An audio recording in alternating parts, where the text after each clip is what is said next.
Bueno, cojo el micrófono. Hola, sí. Bueno, creo que se me oye igualmente aunque no lleve el micrófono, pero como me van a grabar, pues queremos que se oiga bien, pues os hablo con el micrófono. Bueno, bienvenidos y bienvenidas, muchas gracias por venir. Espero de verdad que esta charla pueda servir para profundizar un poquito más sobre este tema, ¿no? Que es un tema que creo que a todos, ¿no?, nos lleva un poquito de cabeza, ¿no? A los papás y mamás, a los educadores, a los psicólogos, ¿vale? En la primera charla os digo un poquitín los temas que tocamos, ¿vale? Si en algún momento os queréis parar y me queréis decir, ostras, pues en este punto más o menos ¿qué salió? Pues, ¿vale? Me lo decís. A ver, en la anterior charla hicimos un poquito lo que era la definición del límite, ¿vale? Claro, ¿y qué veíamos? Pues que dentro de todas las definiciones relacionadas con el límite había algunas que tenían como una connotación positiva y unas connotaciones positivas y otras negativas. No para todo el mundo es igual, no en todos los momentos es igual, pero sí que es verdad que depende de dónde nos situemos, ¿no?, en cuanto a estas connotaciones, tendremos más o menos dificultades para poner el límite. Es decir, si para nosotros el límite es frustración, es un no poder ir más allá, es un te limito, ¿no? Si nosotros nos situamos aquí, nos va a costar mucho poner el límite, porque nos da la sensación de que estamos cortando algo, ¿no? Que estamos cortándole las alas al niño, ¿no?, que no estamos dejando que desarrolle su personalidad, etc. Si por el contrario nos situamos más en la visión positiva del límite, ¿vale?, que significa encauzar, sí, básicamente es esto, ¿no?, como encauzar y dar un camino, ¿no?, a la energía y al impulso, un camino que al niño le ayude a desarrollarse y a la vez adaptarse, ¿no?, a las demandas del entorno, ¿vale? Si nos situamos un poquito más ahí, estamos entendiendo que ayudamos al niño a poner el límite, ¿vale? Entonces es importante considerar estas dos connotaciones, ¿vale? Esto por un lado. Luego hicimos buscamos la relación entre límite y personalidad, ¿vale? Es lo que decimos, no estamos limitando la personalidad del niño, no se trata de decir hasta aquí eres tú, sino que estamos poniendo un cauce a impulsos y energías que si no ponemos ese cauce, si no ponemos ese límite, la energía se desborda, ¿vale? Con lo cual no tenemos, ¿no?, una personalidad digamos formada, sino que el niño se deja llevar por el impulso, por el instinto, ¿no? Seríamos básicamente animales, ¿no?, de alguna manera. Bueno, esto sería un poquito la relación, paso por encima, porque esto, como ya lo dimos la otra vez, no quiero centrarme tanto en esto. Bueno, luego fuimos viendo un poquito etapa a etapa qué significa poner límites, ¿vale? Y hablábamos desde la etapa neonatal, ¿no? ¿Límites en la etapa neonatal? Bueno, sí. En la etapa neonatal, en el recién nacido, le ayudamos, ¿no?, a que el niño vaya cogiendo unos ritmos, ¿vale? Hablábamos de ritmo como límite, digamos, de alguna manera. A medida que avanza el desarrollo, va entrando, ¿no?, el tema ya de la educación. Evidentemente, a un bebé no lo estás educando, ¿no?, lo estás acompañando, ¿no?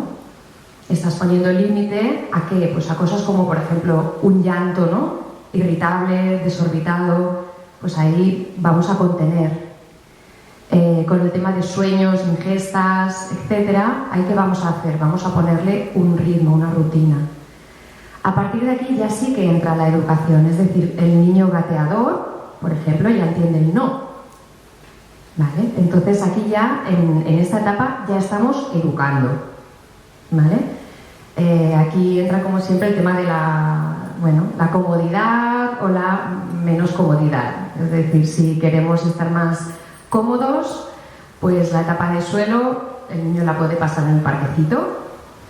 Si estamos dispuestos a, ¿no?, poner esa dedicación, ese tiempo, esa paciencia y ese empeño, pues el parquecito desaparece y entonces el niño se mueve por el suelo, que es lo que le toca hacer en esa etapa, y nosotros somos los encargados de irle diciendo pues lo que sí y lo que no, ¿vale? En esta etapa ya empieza la educación en el límite, ¿vale? A partir de aquí, pues a medida que el niño va creciendo, ¿qué va apareciendo? Pues la conciencia, ¿vale? La conciencia de sí mismo. Entonces ya apelamos a otra cosa, ya no es tanto nosotros ponemos desde fuera ese límite, sino que poco a poco en el niño ya van entrando, ¿no?, estas ideas y empezamos ya a entrar en razones con este niño, a razonar, ¿vale? Bueno, ya os digo que tampoco me quiero enrollar mucho porque esto ya un poquito ya lo vimos la otra vez. También entramos en el punto que llamé los capitanes y las capitanas del barco, que es un poquitín el centrarnos en qué pueden hacer, ¿no?, qué podemos hacer los padres y los educadores, qué actitudes, ¿no?, desde dónde, ¿no?, queremos poner el límite. ¿Vale? Hace más referencia a nuestras propias actitudes, ¿no?, a nuestra paciencia, a la capacidad de presencia, ¿no? Por ejemplo, frente a una pataleta, ¿no?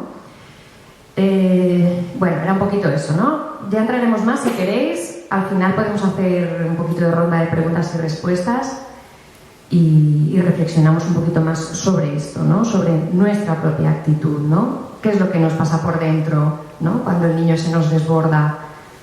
Y cómo podemos enfrentarlo, cómo podemos acompañarle, ¿no?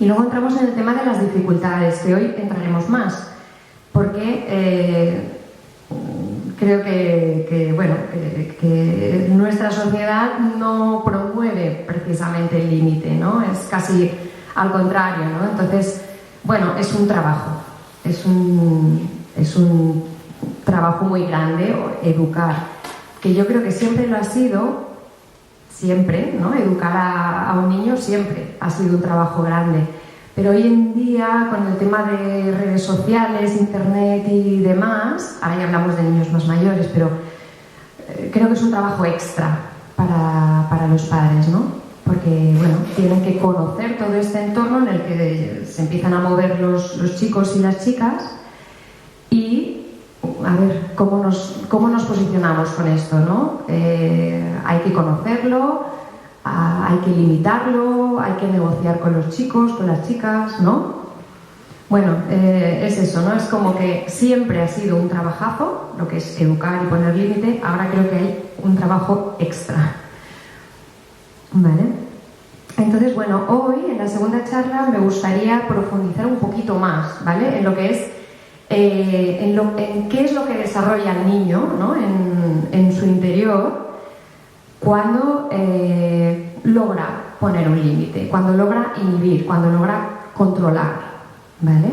Y también quisiera profundizar un poquitín en el punto de los niños distintos, ¿vale? Porque en el caso de los niños distintos es igual de importante o más el hecho de educar con el límite o en el límite, ¿vale? Bueno, cualquier cosa podéis ir interviniendo, ¿eh? Si me despisto ya vuelvo a la diapositiva y no pasa nada. Vale, la otra vez hablaba mucho del tema normas, reglas, ¿no?, autorregularse, ¿vale? Esto es un vocabulario que, bueno, que entendemos todos, ¿no? Pero bueno, yo soy alumna del doctor Moyá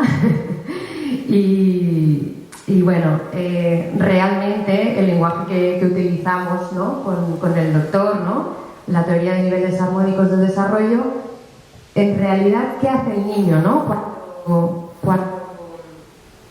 ¿Hola? Sí, vale.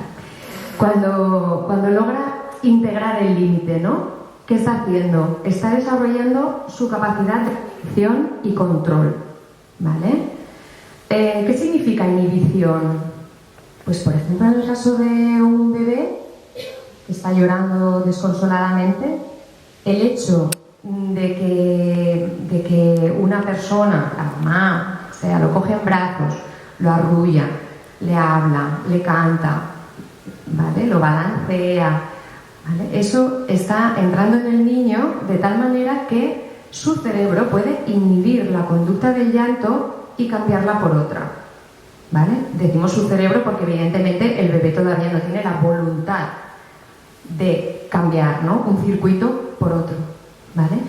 Pero encuentro súper interesante el verlo desde el punto de vista del sistema nervioso, ¿no? Está haciendo un avance, ¿vale? Es decir, un impulso, bueno, en este caso sería, bueno, una energía, ¿no?, que va al exceso, ¿no? Va descontrolada, por decirlo así.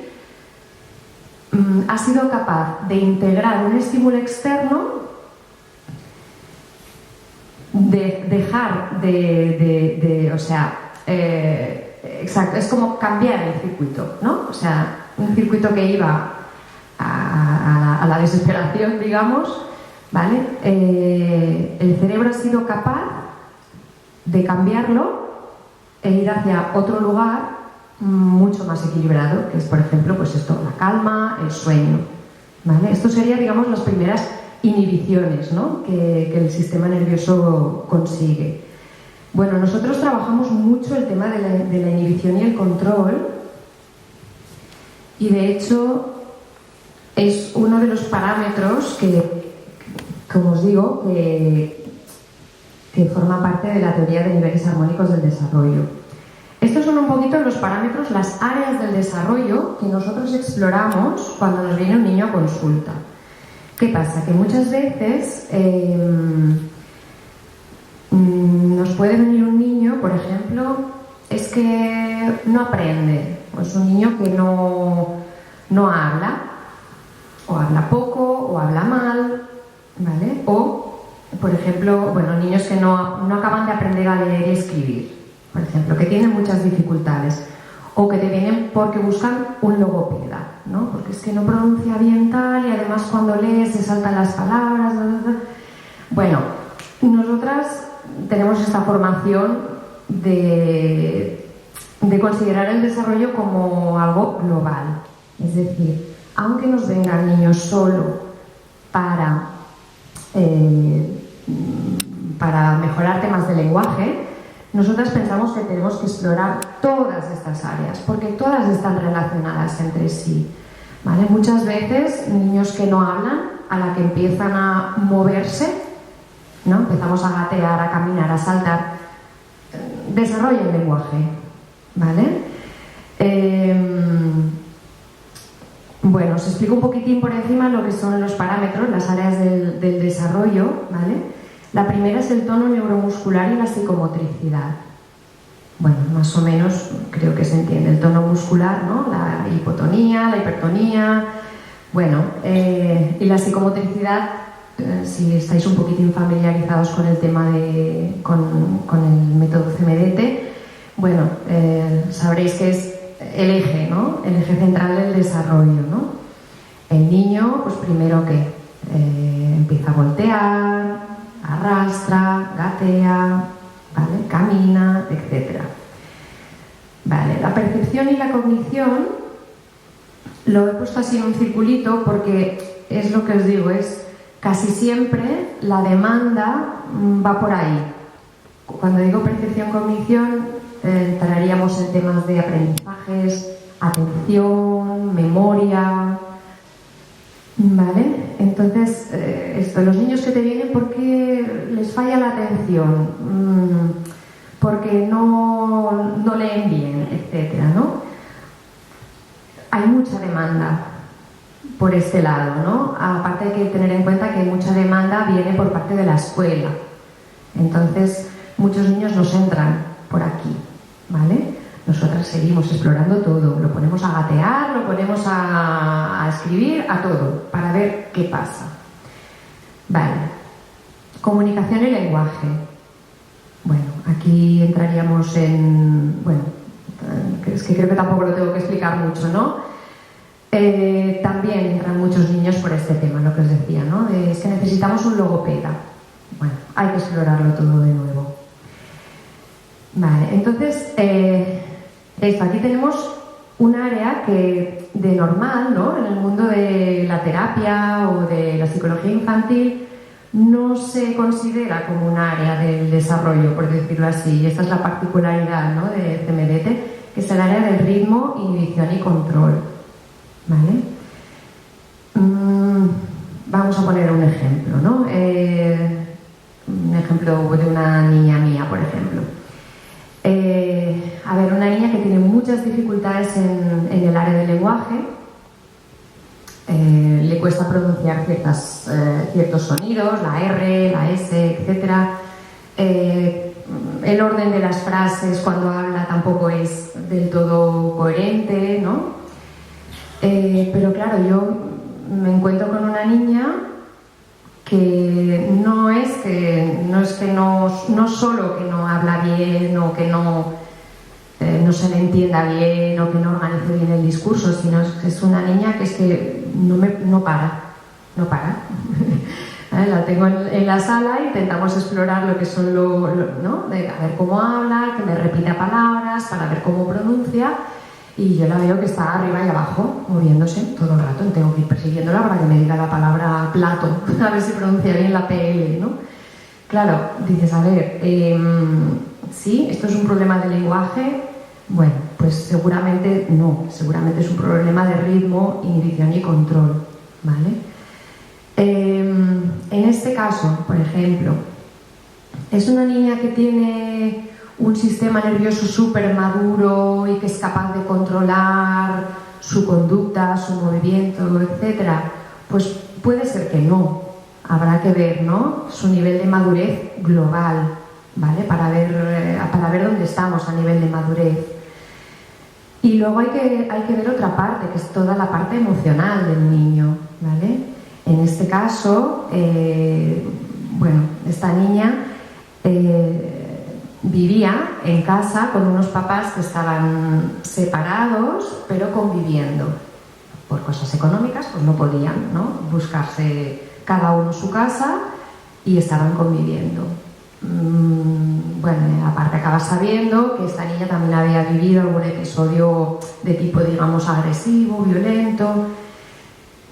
Claro, sí, estamos hablando de logopedia, estamos hablando de que necesita un tratamiento de lenguaje, ¿vale? Entonces, bueno, claro, no, evidentemente hay que empezar por otro lado, porque si esta niña no es capaz de tener sus emociones un poquito más integradas y en su casa no tiene un cierto equilibrio y un clima más o menos tranquilo, esta niña no tiene el sistema nervioso preparado para hacer ningún tipo de aprendizaje, ¿vale? Si no puede estarse quieta, ¿cómo va, ¿no? a integrar aprendizajes, ¿vale? Entonces, bueno, aquí hablaríamos de inhibición y control casi de los padres, en este caso, ¿no? O sea, que no solo hablamos de los niños, sino que bueno, que cuando estamos con los padres en la consulta, por ejemplo con estos padres, pues claro, yo ¿qué intento? Pues que comprendan que entre ellos tienen que intentar conseguir, como sea, algún tipo de equilibrio, ¿no? Intentar también eso, inhibir y controlar sus propias reacciones y sus propios impulsos, de manera que el clima en casa sea lo más equilibrado posible, ¿vale? Bueno, el último parámetro es el de la adaptación, que hoy en día lo que yo veo mucho es que es eso, los niños que tienen problemas de inhibición y control, por ejemplo de la agresividad, tienen luego muchos problemas de adaptación, ¿vale? Es el típico niño que en el colegio, pues, que es que pega mucho, que es que no para de llamar la atención en clase, etc.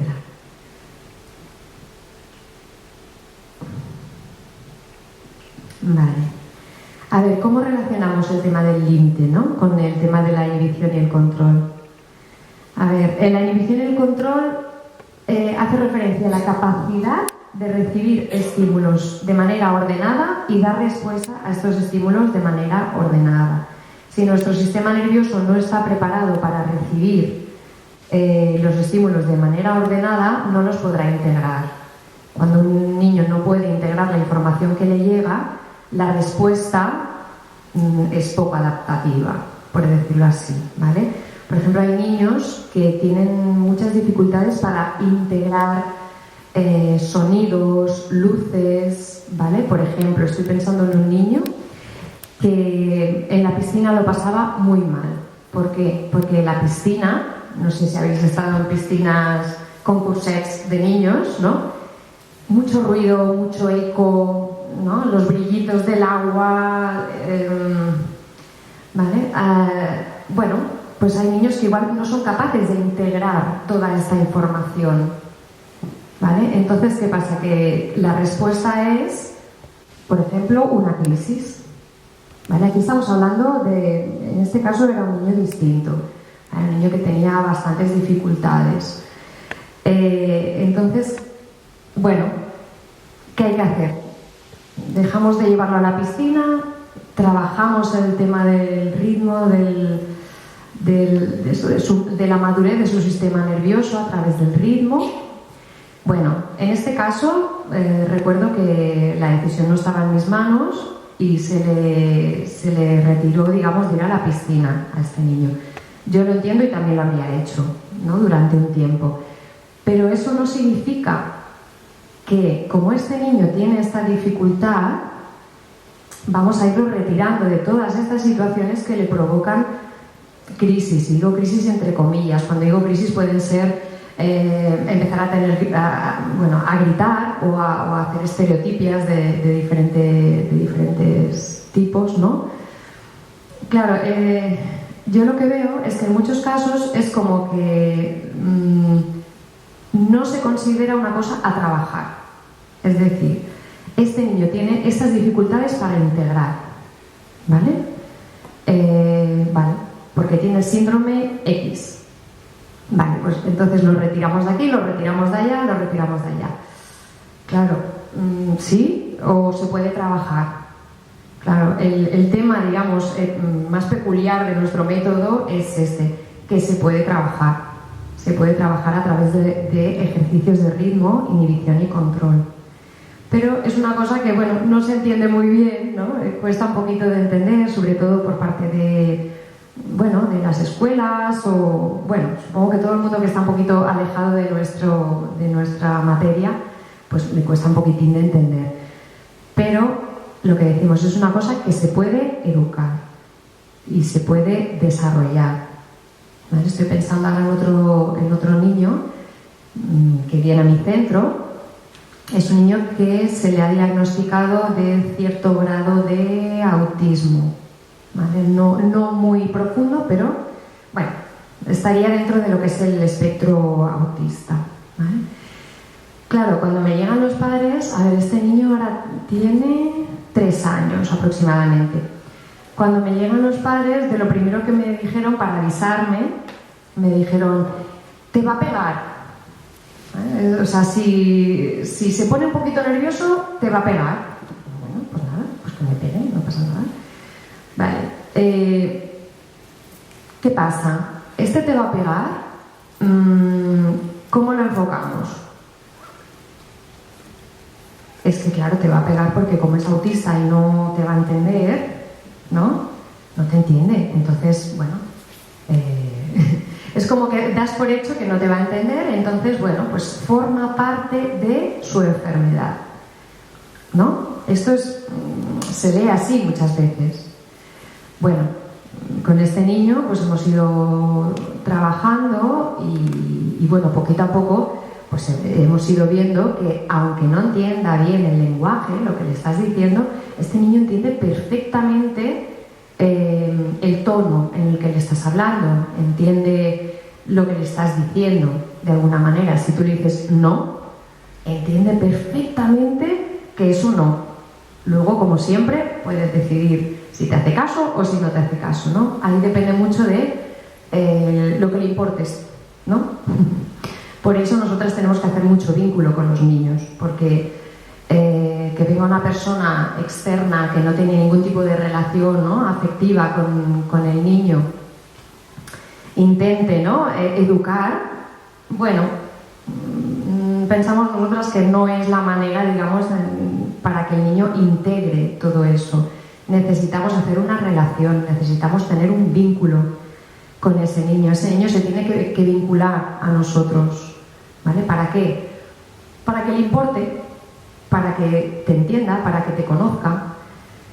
Entonces, en el momento en que tú estás con ese niño cara a cara, te está mirando a los ojos, que por cierto, este niño no miraba a los ojos y ahora te mira mucho a los ojos, y tú le dices no, inhibe la conducta, la puede inhibir. Y de hecho, a mí me llegó a dar así un poquito, me hizo así un par de veces los primeros días, y ahora ya ve que no. Ahora ya ve que no. ¿Por qué? Porque yo confío en que él me va a entender, en que aunque no entienda lo que decimos, el lenguaje, aunque no, bueno, no tiene el mismo sistema nervioso que otro niño que te va a entender perfectamente, no, vale, pero sí que va a entender que le estás diciendo no, ¿vale? ¿Me seguís? Si queréis comentar alguna cosa, comentar, ¿eh? Yo es que me voy un poquito, pero me gusta explicar casos porque creo que es bastante ilustrativo. Vale, lo que decimos, por ejemplo, ¿no? Hay sistemas nerviosos que vienen mejor dotados y sistemas nerviosos que vienen peor dotados. Es verdad. ¿Eso quiere decir que tengamos que asumir que un niño nunca va a llegar a controlarse, que nunca va a llegar a inhibir? No, porque es una capacidad que se desarrolla y que se educa, ¿vale? Y esto es lo que un poquito yo creo que nos cuesta, ¿no?, entender. Y bueno, no quiero ser pesada, pero bueno, sean las causas de sus dificultades, sean causas neurológicas, psicológicas o educativas, es educable, ¿vale?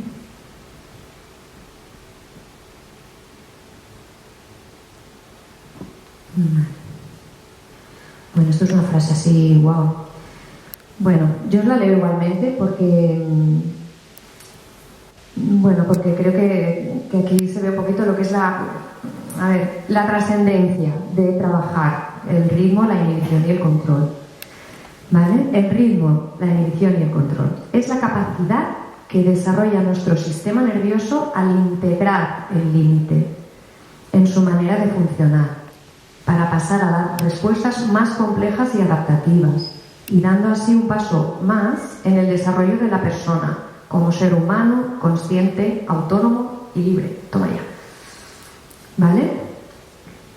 Al desarrollar esta capacidad, ¿no?, de autocontrol y de inhibición, la persona lo que está haciendo es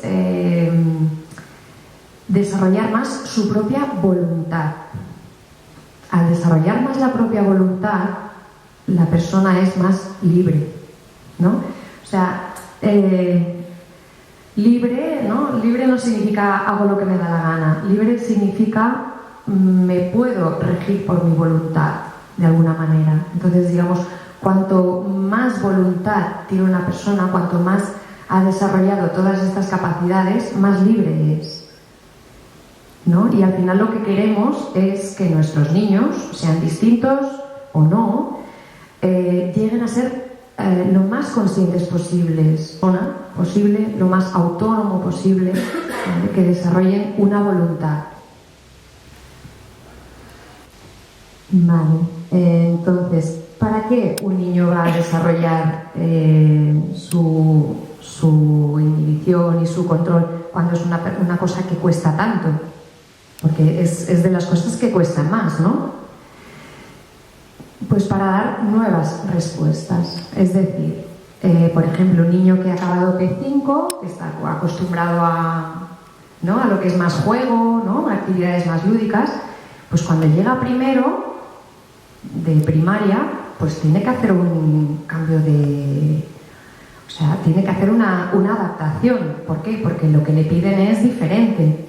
Primero, seguramente te van a pedir estar más rato quieto, más rato sentado, menos juego y más atención, más aprendizaje, ¿no? Aquí el niño tiene que hacer un paso más en su adaptación, ¿vale? Entonces, por ejemplo, simplemente el hecho de estar sentado durante más rato, eso ya implica que el niño tiene que hacer un ejercicio de autocontrol, ¿vale? Vale. Entonces, esto es un para qué, pero ¿por qué? ¿Por qué un niño va a hacer el esfuerzo, ¿no? de inhibir, de controlar, cuando nuestro sistema nervioso es adicto a la dopamina, al subidón, ¿no? Dicho rápido y mal, ¿no? El sistema nervioso quisiera todo el rato estar, ¿no?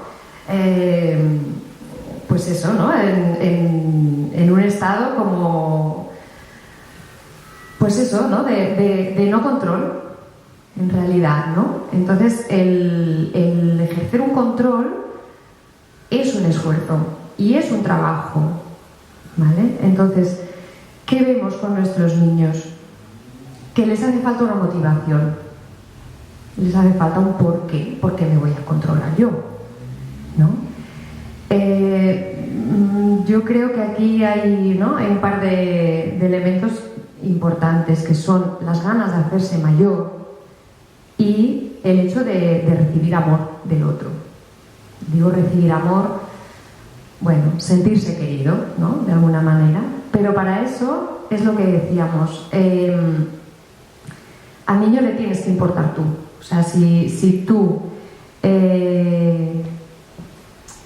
muestras afecto por ese niño, si realmente a ti ese niño te importa, eso el niño lo recibe. Entonces, si tú le estás pidiendo al niño un ejercicio de autocontrol y él está percibiendo de ti que realmente a ti te importa, que quieres que se haga mayor, que confías en él, el niño puede que haga ese esfuerzo, ¿vale? A veces pedimos que hagan un esfuerzo de control desde un lugar un poco de exigencia o...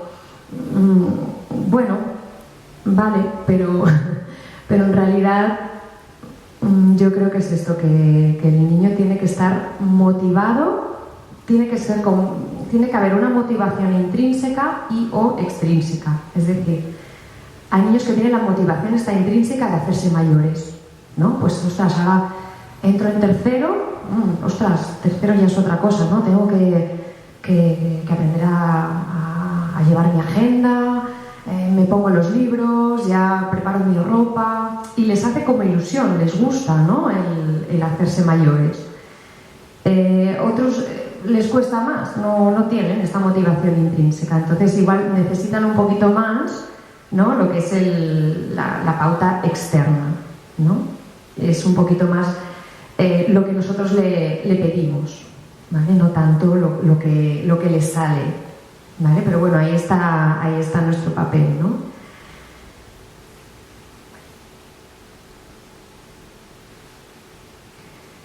Vale, a ver, aquí entraríamos con el tema del niño distinto. A ver, niño distinto. ¿Qué hace que consideremos a un niño como distinto? Bueno, os explico un poquitín la definición que utilizamos nosotros. El niño distinto sería aquel que hace aquello que no le toca hacer o no hace aquello que le toca hacer, dentro de lo que sería un desarrollo normal o armónico, ¿vale? Es decir, hace lo que no tendría que hacer o aparece en conductas que no deberían aparecer, ¿vale? Un ejemplo sería estereotipias. ¿Sabéis qué son? ¿Alguien no sabe lo que son estereotipias? ¿No? Son movimientos repetitivos sin ningún tipo de finalidad. Tics. Se parecen a los tics, ¿vale? Pero hay niños, por ejemplo, que tienen esta estereotipia, ¿no? Cuando se emocionan, ¿no? Movimientos repetitivos sin una finalidad, ¿vale? Esto no está previsto en el desarrollo, ¿no? No está previsto que a lo largo del desarrollo del niño esto aparezca, ¿no? Pues esto sería un ejemplo, o las crisis, ¿no? Tener una crisis epiléptica. Esto no está dentro del camino de un desarrollo sano. Entonces, una persona que tenga, en la que aparezcan este tipo de conductas o de reacciones, ¿vale? Se consideraría distinto por esto, ¿vale? El otro ejemplo, el niño que no hace aquello que se espera que haga. Pues el niño que igual entre el año y los 2 años todavía no anda, ¿vale? No aparece un patrón psicomotriz que se espera que aparezca, ¿vale? ¿Sí? Vale. Bueno, ¿por qué nos cuesta más poner límites a un niño distinto? O, ¿no? Como se suele decir, un niño especial, un niño con dificultades, etc. Me gustaría que me participarais, a ver si... ¿Por qué creéis que nos cuesta más decir un no o poner límites a la conducta de un niño con síndrome de Down, un niño con ciertas dificultades? ¿Por qué puede ser que nos cueste más? Se tiende a que de pena, ¿no? Pero la sociedad muchas veces, pobrecito, bastante tiene con lo que tiene. Exacto, esto sería una de las cosas, ¿no? Pobret, ¿no? La pena, ¿no? Dime. Bueno, porque a veces te da la sensación de que no sabe que está haciendo eso o no lo entiende. O sea, como que no sabe realmente qué es lo que está haciendo. Vale, o sea, porque pensamos que el niño no sabe lo que está haciendo, ¿no? Sí, no es consciente. No es consciente. Exacto. ¿Más cositas? Vale, bueno, es que son dos de las cosas más importantes, ¿no? La primera esta, ¿no? Lo de la pena, ¿no? Ostras, es que ya tiene bastante con lo que tiene, encima yo voy y lo limito. Bueno, aquí es lo que decíamos, ¿no? Nos estamos poniendo en las connotaciones negativas del límite. ¿Sí? ¿Le estamos limitando a él o le estamos ayudando a que pueda funcionar de una manera que para él sea más satisfactoria? ¿Vale? Por ejemplo, a ver, el tema el ejemplo que os he dicho antes del niño ¿no? Que los padres me avisaron, te va a pegar, ¿no? Ostras, ponerme seria con este niño y decirle no, es malo para él, le voy a frustrar, le voy a limitar, o le estoy ayudando, le estoy educando, le estoy llevando a un sitio mejor para él, ¿no? Esto pasa. Yo me acuerdo, trabajé en un colegio donde una profe me decía, jolín, pobrecitos estos niños, ¿no? 2 o 3 niños que tenían dificultades en el colegio, que venían conmigo. Me decía, pobrecitos, encima que tienen los problemas que tienen, les toca trabajar el doble que a los otros. Claro que sí, tienen que trabajar más, pero claro, si lo enfocamos como pobrecitos, tienen que trabajar más, ¿no? Eso desde la pena, ¿no? Desde el... Ostras, no les estamos haciendo ningún favor. Ningún favor. Porque después, claro, después no querremos un niño que en la clase vaya metiendo mano a las niñas, por ejemplo, ¿no? Es así. O que en el trabajo, cuando ya sea adulto, no soporte una pequeña corrección, ¿no? Una bronca del jefe, ¿no? Ya lo tienen bastante difícil para encontrar un trabajo o para adaptarse a un grupo, como para que encima no les hayamos ayudado en este camino de hacerse persona, de hacerse una persona que pueda vivir en sociedad, ¿no? Convivir, ¿no? Y luego el tema que comentabas tú, ¿no? El tema de ostras, es que no se da cuenta de lo que está haciendo, es que igual, pobre, no lo hace queriendo. Claro, aquí, claro que hay niños que hacen las cosas sin querer y sin conciencia. Claro que sí, es como el ejemplo que os decía del niño que me iba a pegar, ¿no? El niño autista o supuestamente autista o que tiene estas dificultades, ¿no? Seguramente no era su voluntad pegar, no, era una reacción prácticamente animal, ¿no? Es una reacción de defensa o también de no tolerancia a la frustración, ¿vale? Nos tenemos que conformar con eso, pobrecito, como no sabe lo que hace, pues ¿qué? ¿Dejamos que lo siga haciendo? ¿No? Este es el tema, ¿no? O es mejor ir trabajando para que el niño vaya construyendo conciencia, ¿no? Se vaya dando cuenta, empiece a ver al otro, se empiece a ver a sí mismo y empiece a darse cuenta de que le importa a la otra persona, de que a la otra persona le importa a él y empieza a construir relaciones y a construir conciencia, ¿vale? Es un trabajo, es un trabajo, por eso estamos aquí, ¿no? Vale. ¿Por qué es imprescindible poner límites en la educación en un niño distinto? Y a ver, cuando hablamos de niños distintos, es verdad que esto una compañera lo decía también, jolín, que cuando estás conviviendo con niños y con adultos te das cuenta de que todos somos distintos.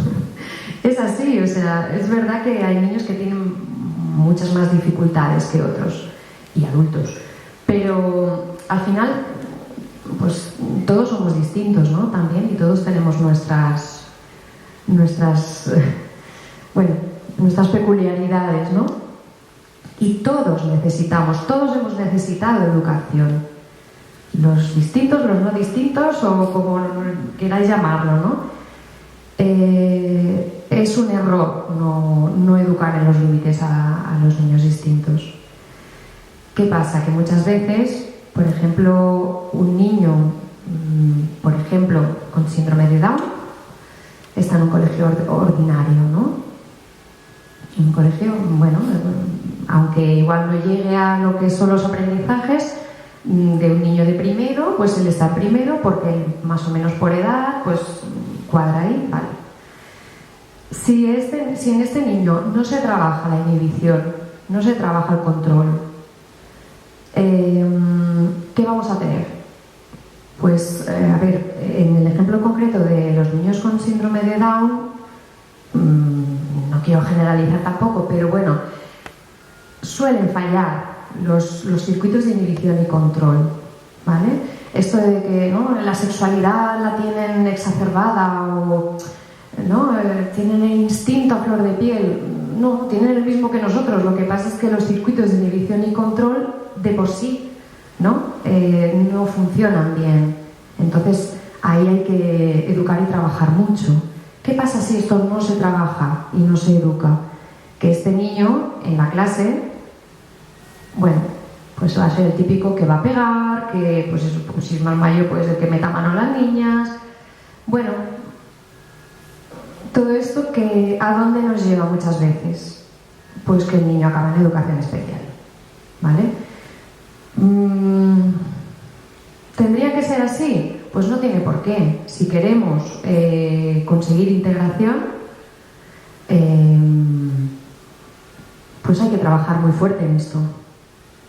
Hay que trabajar muy fuerte en esto porque si este niño no puede convivir en una escuela ordinaria, al final se le va a decir desde la escuela, bueno, es que claro, es que tenerlo en clase es imposible, es que claro, es que no me desmonta la clase, está haciendo de todo, entonces bueno, a ver si puede hacer educación compartida, y así empieza, ¿no? Entonces el niño empieza a ir por las tardes a una escuela especial, y al curso siguiente ya está en escuela especial. ¿Es mala la escuela especial? Bueno, tampoco, no es que vayamos a entrar en esto, pero lo que dice el doctor Moya es que, y es cierto y lo comprobamos, ¿no?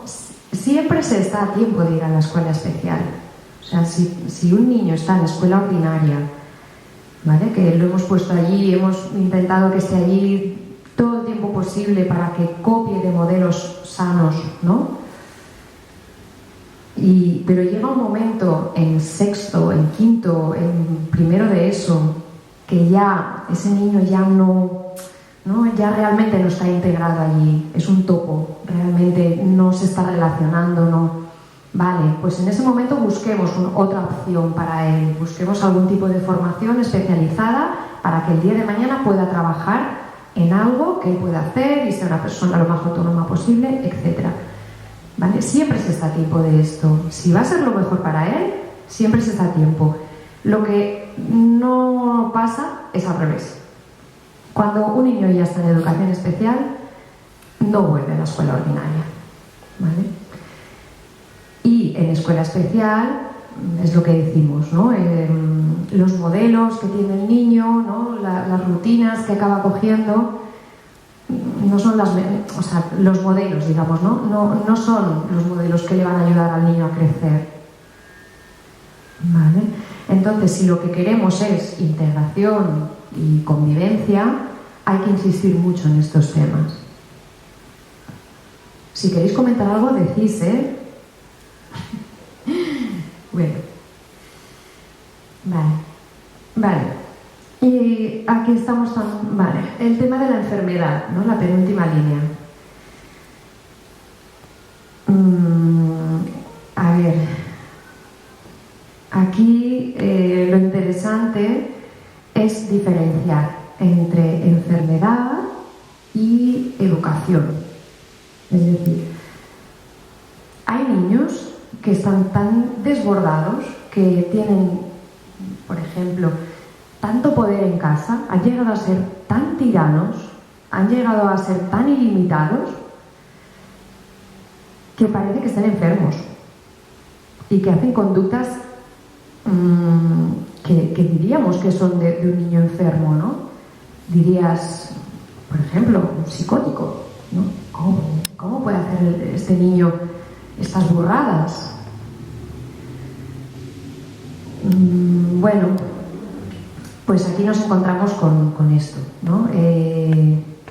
Vamos a ver qué pasa, ¿vale? Vamos a ver si es que realmente aquí hay hay algún tipo de enfermedad que se tenga que tratar o no, ¿vale? Y en muchos casos el tema educativo, ¿no? O sea, todo lo que es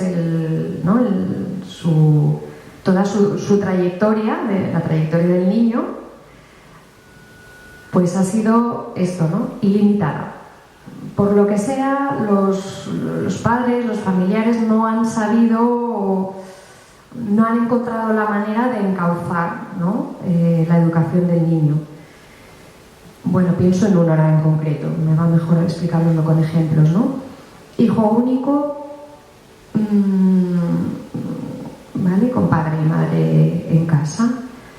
Bueno, es un niño, ahora me parece que tiene 6 años, que está acostumbrado a estar siempre en medio. Es decir, no puede haber una conversación entre padre y madre. Él tiene que estar ahí. Y tiene que estar ahí llamando mucho la atención. ¿Vale? Claro, ¿qué me dice la madre? No, si cuando estamos él y yo, súper bien. Si es que nos reímos, hablamos, jugamos. Cuando están el padre y él, también. Pero cuando estamos los dos, no para de llamar la atención, de hacer burradas en casa. ¿Qué pasa? Que esto se ha ido un poco de madre ahora mismo. Y entonces en el colegio, imaginaros, claro, si él necesita de esta atención, ¿no? Tan personal, tú y yo, tú y yo, tú y yo, ostras, esto en una clase de 20 niños con una profe, claro, si no está la profe solo por él, la monta, claro, o sea, desastre. Empieza a molestar a todos los niños. Aparte es un niño con unas capacidades como muy especiales de lenguaje, es un niño muy inteligente, sabe cómo buscar las cosquillas a los otros niños y así. Bueno, pues han surgido conductas como, por ejemplo, arrinconar a niñas diciéndole enséñame, enséñame. Bueno, por ejemplo, ¿no? O atemorizar a otros niños, ¿no? En plan de cuando de decirle a algún niño hoy tu madre no te va a venir a buscar. Bueno, no, claro. Y los profes asustados, ¿no? O estar en medio de la clase y pues esto, ¿no? Empezar a desordenar, ¿no? A tirar papeles de los niños. Ostras, parece una conducta de un enfermo, ¿no? Dicho rápido y mal, perdonad, yo soy un poco brusca, pero ¿no? Es como, ostras, este niño está muy mal, este niño tiene un problema. Bueno, vale, pues vamos a explorar el problema. Vamos a ver qué pasa. Bueno, pues yo estoy en ello todavía, o sea, ahora estamos en este punto. Estoy empezando a sacar a ver qué pasa. Y claro, voy llegando a la conclusión de que es esto, de que no puede no ser el centro de atención, tiene que ser siempre el centro de atención y lo hace pues de manera positiva o negativa, y en el colegio pues ha cogido el papel de hacerlo siempre de manera negativa, entonces está empezando ya a tener esta etiqueta de niño malo y le está costando salir de ahí, está ahí y está en primero, ¿vale? Entonces bueno, quiere decir que es pequeño.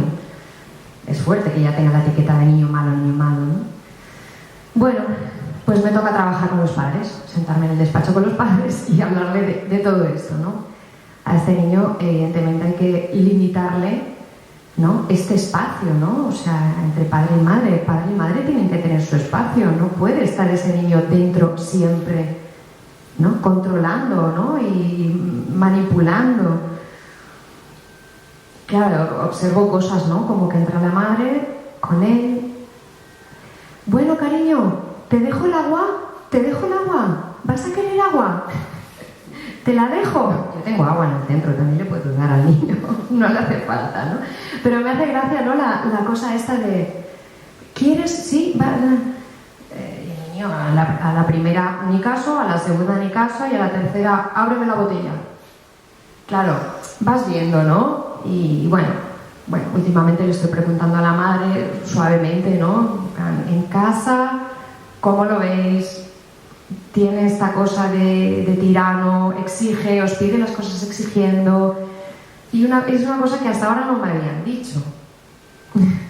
Hasta ahora no hablaban del problema en el colegio, no, en casa todo bien, y hasta que al final, bueno, profundizas un poco, los padres te acaban cogiendo un poquito de confianza y te dicen, pues mira, sí, en casa es exigente y es muy absorbente.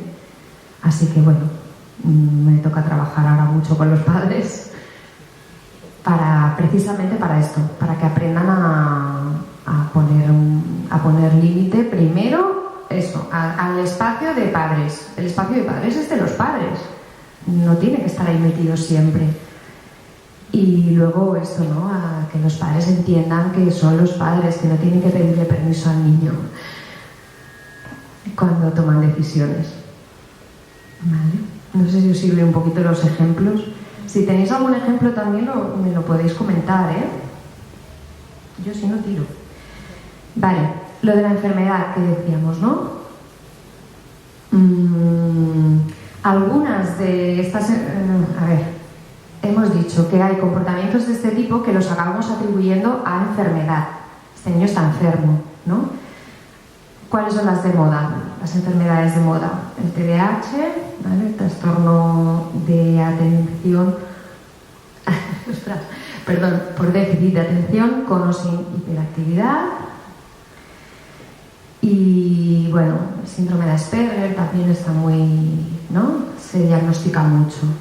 Vale, pero normalmente cuando son casos de conducta, ¿no? De impulsividad y conducta, se suele atribuir más al TDAH, ¿vale?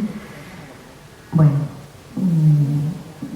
está bastante sobrediagnosticado, ¿no? Es como que todos los niños tienen el trastorno de déficit de atención, ¿no? Bueno, ¿qué pasa? Desde el colegio se dice, uy, este niño no atiende, está muy inquieto, no se sienta en la silla, va a ser atendido, ¿no? Por una unidad de psiquiatría, lo conocen en 1, 2, 3 sesiones de 3/4 de hora, se les pasa un cuestionario a los padres y de ahí ya se hace un diagnóstico, ¿no? Si ese diagnóstico es de TDAH, ¿a dónde vamos a parar? A la medicación, a los fármacos. Bueno, ¿para qué se usan los fármacos? Pues precisamente como recurso inhibidor y de control. Es decir, es una manera de delegar la responsabilidad educativa, ¿no?, a un fármaco. Y es una manera de delegar, digamos, un tipo de comportamiento que se debería poder educar, ¿no? Lo estamos convirtiendo en una enfermedad. Cuando ya ponemos una categoría de enfermedad, eso significa que se puede curar, ¿no? Y hoy en día curar, pues son fármacos. ¿Vale? Entonces, bueno, yo creo que aquí no es tampoco juzgar si sí, si no. Aquí las familias deciden al final. Pero bueno, sí tener en cuenta pues que la medicación en un sistema nervioso que está en desarrollo afecta al sistema nervioso. ¿Vale? Entonces, bueno, no quiere decir que todo se pueda, que podamos conseguir un comportamiento perfecto a través de la educación, pero sí que se puede trabajar y hay que trabajarlo hasta el punto en el que se puede. Totalmente de acuerdo, que depende del caso y que a veces es un recurso, es un recurso, es que incluso ponte tú como adulta, ¿no?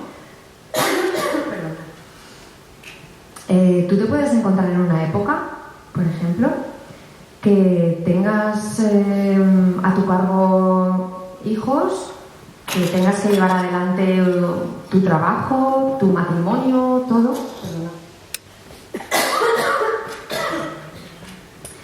Y no tienes fuerzas, no tienes ánimo, te encuentras mal, ¿no? Estás en una fase que no puedes dejar de llorar, de verlo todo mal, total, que has entrado en depresión. Vale. Eres antimedicación, no quieres medicarte, has pasado años luchando ahí para no tener que acabar medicándote. Bueno, ¿qué pasa si durante un tiempo recibes esa ayuda? ¿No? Es decir, bueno, igual vas a un psiquiatra y le explicas, mira, estoy en este momento. Claro, lo suyo es que sea alguien de confianza, ¿no?, en quien tú ya confíes, y te dice, a ver, estás en este estado, puedes recibir una ayuda ahora mismo química, farmacológica, para salir de este bache. Es como lo que decía, ¿no, Tere? Momentos de urgencia. Necesito, ¿no?, un apoyo, una ayuda. Tiempo, ¿no? Tiempo, presencia, paciencia, que es eso lo que necesitamos realmente, ¿no? Vale, por ejemplo, esto, ¿no? A la hora de educar, de poner límites, ¿cómo nos sentimos cuando el niño o la niña se porta mal? ¿Nos lo tomamos de manera personal? Muchas veces sí, ¿no? Me está tomando el pelo, me está buscando, ¿no? ¿Cuántas veces hemos pensado esto, no? ¿Cómo? Un montón. Pues eso, ¿no? ¿Qué pasa cuando nos lo tomamos de manera personal? Pues que se nos remueve todo por dentro, Aquí no, claro, no podemos actuar desde la calma, ¿no? Digamos, no. Vale. Bueno. Vale, miedos. ¿El qué? Calma tensa. Sí, eso lo dices desde la calma, la paciencia, la prudencia. ¿Qué más? Los miedos, ¿no? El miedo de transmitirle, ¿no? Cuando intentas educar, cuando intentas decirle un no, ¿no?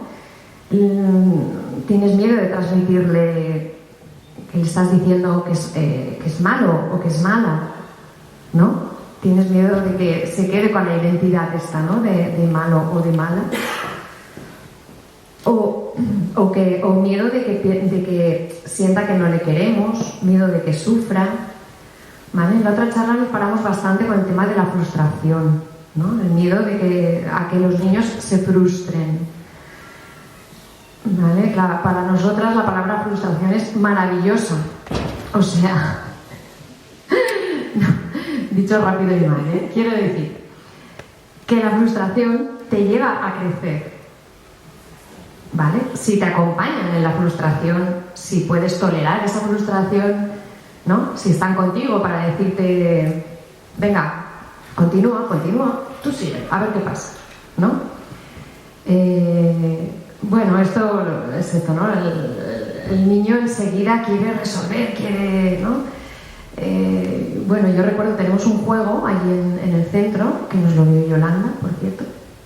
Es un circuito, ¿vale? Con palanquitas y... ¿vale? Que tienes que ir haciendo que una bolita pase por un puente, se pegue en un imán, dé la vuelta, pase por debajo de no sé qué. Bueno, es un juego que requiere un montón de paciencia. Requiere coordinación, habilidad, pero mucha paciencia, porque realmente hay un momento en que la bola se mete dentro de un laberinto, no ves la bola, te puedes volver loco ahí, ¿no? Y además la palanca no te acaba de hacer caso. Entonces a mí me encanta este juego porque ahí ves al niño. O sea, vamos a jugar esto. Sí, qué bien, qué bien. Ahí ves cada uno realmente, ¿no? Su capacidad de tolerar la frustración. Porque es un juego muy divertido si te sale, pero es muy frustrante si no te sale. Y a mí me encanta jugar este juego con ellos porque es esto, ¿no? Primero lo ves, ¿no? Al niño que realmente coge la bola y la transporta al final directamente. ¡He acabado! ¿No? Está muy bien. Es una práctica súper bonita de acompañamiento a la frustración, ¿no? Es que no consigo. Claro, yo en mis sesiones tengo una hora entera para estar con ese niño y acompañarlo. Me puedo estar media hora jugando a esto con ese niño. ¿Vale? Entiendo lo que decís, ¿no? Claro, yo soy una madre, tengo que hacer no sé qué, no sé cuánto, tengo que llevarlo al cole. Si es que el problema mayormente es el tiempo, ¿no? El tiempo y nuestra propia tolerancia a la frustración. Porque nos cuesta a nosotros tolerar nuestra frustración y la frustración del niño, ¿no? A veces nos cuesta mucho no resolverle los problemas. Te sabe mal, ¿no? Ver que está en el aprieto es que no lo consigue, ¿no? Si a mí me pasa como terapeuta, me imagino que como madre tiene que ser mucho más fuerte, ¿no? Decir, ay, pobrecito, le voy a ayudar, o haz esto, ¿no? Cuando realmente luego te das cuenta que si estás con él a su lado, o con ella a su lado, bueno, a ver, prueba esto, a ver, sí, muy bien, estás ahí, vamos a practicar, venga, vamos a probar esto, ahora lo pruebo yo, ya está. Al final, pues unas pruebas las consigue, otras no, pero bueno, en media hora este niño que habría aguantado 5 minutos, porque es que si este niño lo dejas solo con este juego duraría 5 minutos, porque diría, muy difícil, voy a hacer algo que sé hacer. Pero un acompañamiento, ¿no? Cuando le das ese acompañamiento, cuando le transmites, con la práctica vas a mejorar, no pasa nada, estoy aquí contigo, pues es muy diferente. ¿Vale? ¿Qué más? Bueno, posible desacuerdo con la pareja, ¿no? Esto también nosotras nos lo encontramos mucho, ¿no? Que lo que decimos del poli bueno y poli malo, ¿no? Hay uno que pasa muchas horas con los niños y, ¿no?, tiene que hacer el esfuerzo de, pues eso, de educar. Cuando llega el otro del trabajo, tiene poquito tiempo, bueno, estos desacuerdos, ¿no? Entre es que eres demasiado dura, deja al niño, si es un niño, ya, pero es que si yo no lo hago, ¿quién lo hace?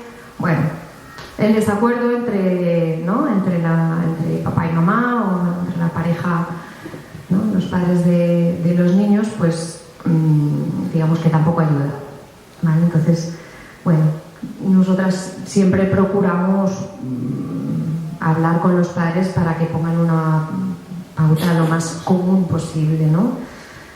Y hablamos también ya de niños más mayores, ¿no? Por ejemplo, te voy a quitar el móvil 3 meses. No le voy a quitar el móvil 3 meses al niño. Bueno, aquí siempre procuramos decirle a los padres, primero, si ponéis algún tipo de castigo, que sea realista, ¿vale? Hasta el año que viene no vas a ver la tele. Hombre, no creo que eso vaya a pasar, ¿no? O sea, que sea realista, que lo vayas a cumplir de verdad, porque cuando empiezas a no cumplir lo que dices, ya pierdes ya toda la credibilidad y eso se convierte en un juego. Gracias por venir, espero que os haya servido de algo. La primera charla está colgada en YouTube. Me parece que el link debe estar en la web del Ravech. Sí, Ana. ¿Sí? Si entráis en la web del Ravech, que con ese nombre tan raro, pones en Google Ravech y ya sale, ¿no? Y si veis el vídeo está puesto. Esta también la editaremos, pues la pasaremos a ellas y dona el vistiplau, ¿no? La colgaremos, ¿vale? O sea que cualquier cosa, pues muchas gracias, porque después va a ser muy interesante. Si queréis, ahora hacemos un poco de pica pica de 4 cosas y como va a estar por aquí, si alguien quiere hacer alguna pregunta más personal, pues la podemos aprovechar. ¿De acuerdo? Pues muchas gracias. Gracias.